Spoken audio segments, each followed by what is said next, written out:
Hello guys, welcome to our channel. और इस video में मैं लेकर आई हूँ आपके लिए समाज से रिलेटेड 50 मोस्ट आईएमपी क्वेश्चंस का एक प्रैक्टिस सेट। तो आइए यहाँ पर करते हैं हम। पहला क्वेश्चन है, दो अथवा दो से अधिक शब्दों से मिलकर बने हुए नए सार्थक शब्द को क्या कहते हैं। तो दो या दो से अधिक शब्द जब आपस में मिलते हैं और एक सार्थक अर्थ निकलता है तब क्या होता है, समास बनता है ना। और अगर यहाँ पर शब्दों के स्थान पर अगर वर्ण पूछ लेते तो फिर क्या होती, वो संधि हो जाती।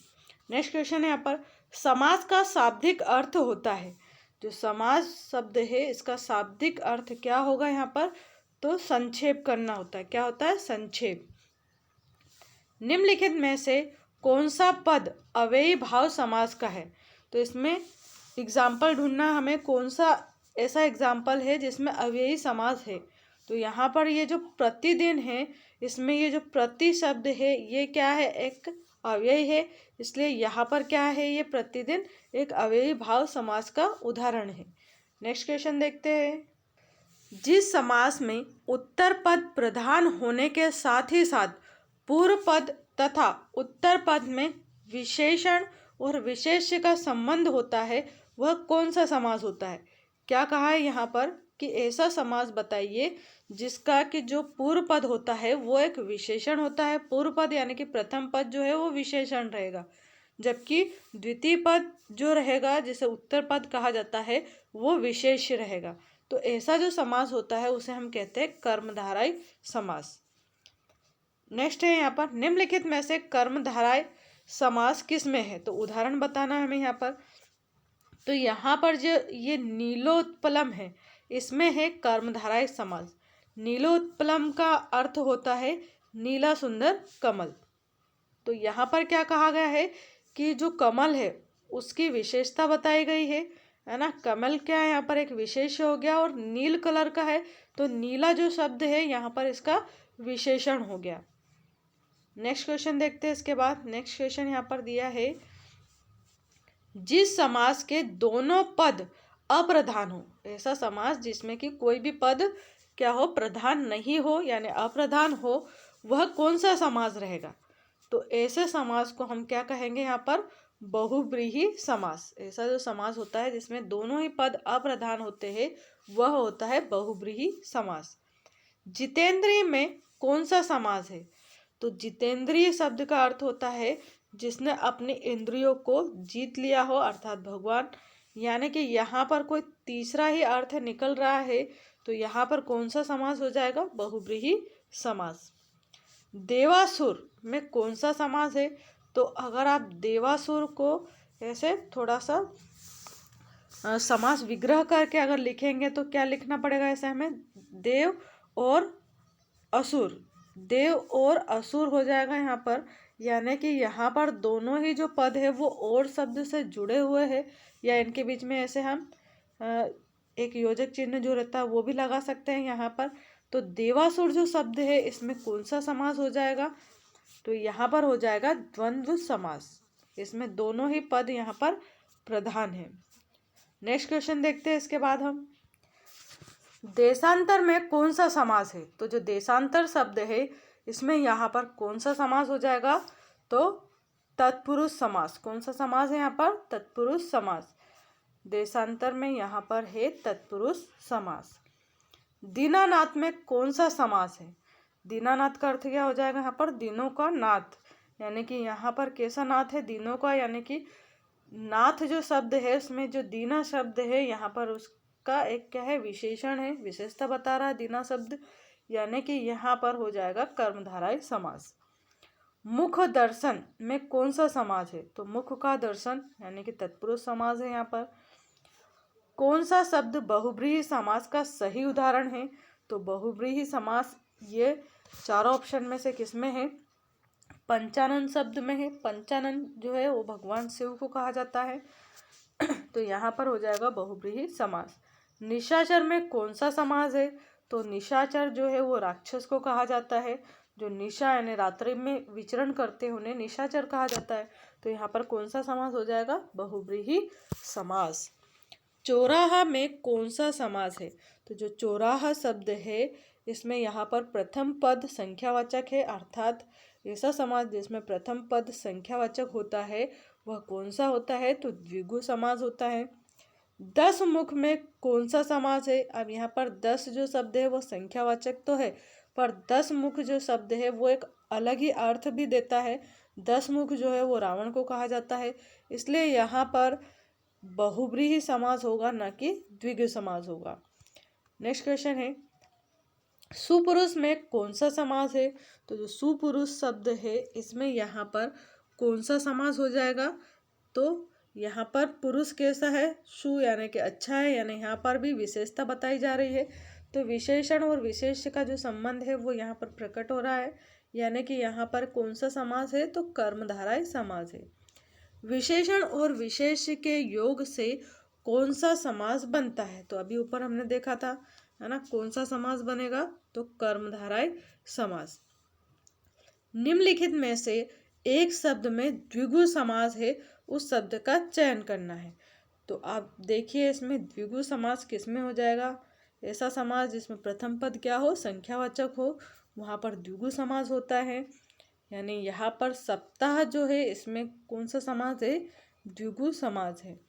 किस समास के दोनों शब्दों के समानाधिकार होने पर कर्मधारय समास होता है? किस समास के दोनों शब्दों के समानाधिकार होने पर कर्मधारय समास होता है? तो इसमें करेक्ट आंसर क्या हो जाएगा? यहाँ पर तत्पुरुष समास। तत्पुरुष समास यहाँ पर अगर दोनों शब्द में समान अधिकार होता है तो यहाँ पर तत्पुरुष समास होता है। किससे सही सामाजिक पद है? इसमें से जो एग्जाम्पल दिए है उसमें किस में सही सामाजिक पद है वो हमें यहाँ पर पहचानना है। तो यहाँ पर दिवारात्रि जो शब्द है इसमें सही सामाजिक पद है। द्विगु समास का उदाहरण है, तो वापस से यहाँ पर द्विगु समास का उदाहरण पूछा हमसे, तो किस में हो जाएगा? यहाँ पर द्विगु समास। करेक्ट आंसर क्या हो जाएगा? यहाँ पर त्रिभुवन, 3 भवन यानी त्रिभुवन, तो यहाँ पर हो जाएगा द्विगु समास। इनमें से द्वंद्व समास का उदाहरण है, तो द्वंद्व समास यहाँ पर किस में है? तो रुपया पैसा। रुपया पैसा जो शब्द है इसमें यहाँ पर कौन सा समास है? तो द्वंद्व समास है। नेक्स्ट है यहाँ पर अव्ययी भाव समास का एक उदाहरण यथाशक्ति का सही विग्रह क्या है? तो यहाँ पर अव्ययी भाव समास का एक उदाहरण दे रखा है यथाशक्ति। इसमें यहाँ पर अगर हम इसका समास विग्रह करते हैं तो कौन सा आंसर आएगा यहाँ पर? ये हमें यहाँ पर पहचानना है। तो यथाशक्ति को कहा जाता है शक्ति के अनुसार। पाप पुण्य में कौन सा समास है? तो पाप और पुण्य में यहाँ पर दोनों ही पद जो है वो प्रधान है और एक योजक चिन्ह से जुड़े हैं, यानी कि यहाँ पर द्वंद्व समास है। इसको आप ट्रिक से भी याद रख सकते हैं। द्वंद्व में यहाँ पर देखिए दो यहाँ पर द्व रहता है और एक न से ये जुड़े रहते हैं, है ना। तो ये जो समास है ना इसमें ऐसे ही उदाहरण आते हैं जिसमें दोनों ही पद प्रधान होते हैं और एक दूसरे से योजक चिन्ह या फिर और शब्द से या फिर एवं शब्द से जुड़े हुए रहते हैं। नेक्स्ट क्वेश्चन है यहाँ पर लंबोदर में कौन सा समास है? तो लंबोदर किसे कहा गया है? भगवान गणेश को कहा जाता है, यानी कि यहाँ पर एक तीसरा ही अर्थ निकल कर आ रहा है, इसलिए यहाँ पर कौन सा समास हो जाएगा? तो बहुब्रीहि समास यहाँ पर हो जाएगा।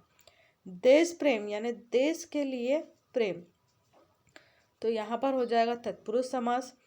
परमेश्वर में कौन सा समास है? तो परम है जो ईश्वर यानी परमेश्वर है यहाँ पर, तो कौन सा समास हो जाएगा? यहाँ पर कर्मधारय समास। ये परम शब्द जो है यहाँ पर ईश्वर की विशेषता बता रहा है। अनायास में कौन सा समास है? तो अनायास जो शब्द है इसमें नण समास है। कौन सा समास है? नृण समास है। गौशाला में कौन सा समास है? गो के लिए शाला, यानी कि यहाँ पर हो जाएगा तत्पुरुष समास। नवग्रह में कौन सा समास है? तो नवग्रह यानी कि 9 ग्रहों का समाहार, यानी यहाँ पर भी पहला पद संख्यावाचक है इसलिए यहाँ पर द्विगु समास हो जाएगा। विद्यार्थी में कौन सा समास है? तो विद्या के लिए यहाँ पर अर्थी यानी कि विद्या के लिए जो अर्थी रहता है विद्या ग्रहण करता है उसे हम क्या कहेंगे, विद्यार्थी कहेंगे, इसलिए यहाँ पर कौन सा समास है, तत्पुरुष समास।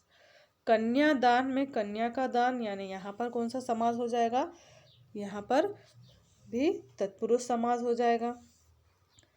सागपाद, सागपाद में दोनों ही पद यहाँ पर प्रधान है और योजक चिन्ह से जुड़े हैं, यानी कि यहाँ पर कौन सा समास है, द्वंद्व समास है।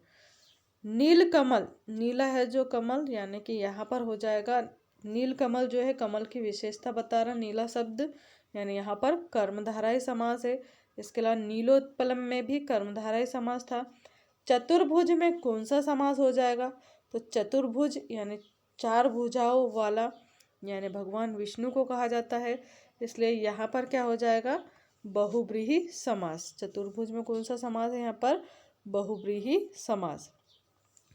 भाई बहन, माता पिता, ये जो शब्द होते हैं जिनमें दोनों ही पद प्रधान होते हैं और योजक चिन्ह से जुड़े होते हैं, वो कौन सा समास होता है, तो द्वंद्व समास होता है। वनवास में कौन सा समास है, तो वन के लिए वास, यानी कि वन में रहना, यानी तत्पुरुष समास है यहाँ पर। पंचवटी में कौन सा समास है, तो पहला पद संख्यावाचक है यहाँ पर, है ना, 5 वटों का समाहार, परंतु यहाँ पर जो द्विगु समास है वो तो ऑप्शन में दिया नहीं है, इसलिए यहाँ पर कौन सा समास हो जाएगा, बहुव्रीहि समास।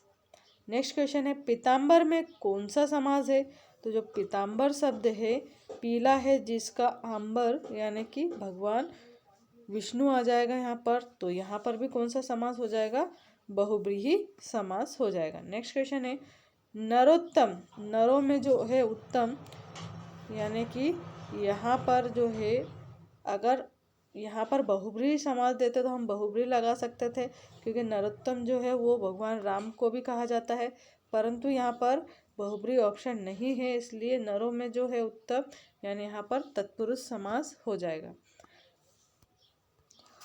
आजन्म शब्द का उदाहरण है, जो आजन्म शब्द है ये किस समास का उदाहरण है, तो यहाँ पर ये जो अशब्द है ये क्या है, अव्यय है, इसलिए यहाँ पर जो समास है वो अव्ययी भाव समास हो जाएगा।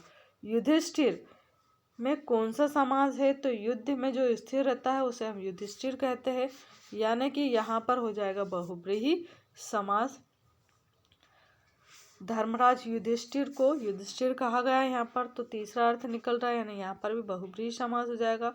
गगनचुंबी में कौन सा समास है यहाँ पर, तो गगनचुंबी जो शब्द है गगन को चूमने वाला, यानी कि यहाँ पर कौन सा हो जाएगा, तत्पुरुष समास हो जाएगा, गगनचुंबी यानी कि तत्पुरुष समास। नेक्स्ट क्वेश्चन देखते हैं इसके बाद, धक्का मुक्की, धक्का मुक्की में यहाँ पर योजक चिन्ह से जुड़े हुए हैं ये, तो कौन सा समास है यहाँ पर, द्वंद्व समास है। त्रिफला में कौन सा समास है, 3 फलों का समाहार, यानी कि यहाँ पर संख्यावाचक है, इसलिए द्विगु समास हो जाएगा। जहाँ प्रथम पद संख्यावाचक होता है वहाँ पर द्विगु समास होता है। तन मन धन में कौन सा समास है, तो तन मन धन जो शब्द है इसमें यहाँ पर ये शब्द जो है योजक चिन्ह से जुड़े हैं, यानी कि यहाँ पर भी द्वंद्व समास हो जाएगा।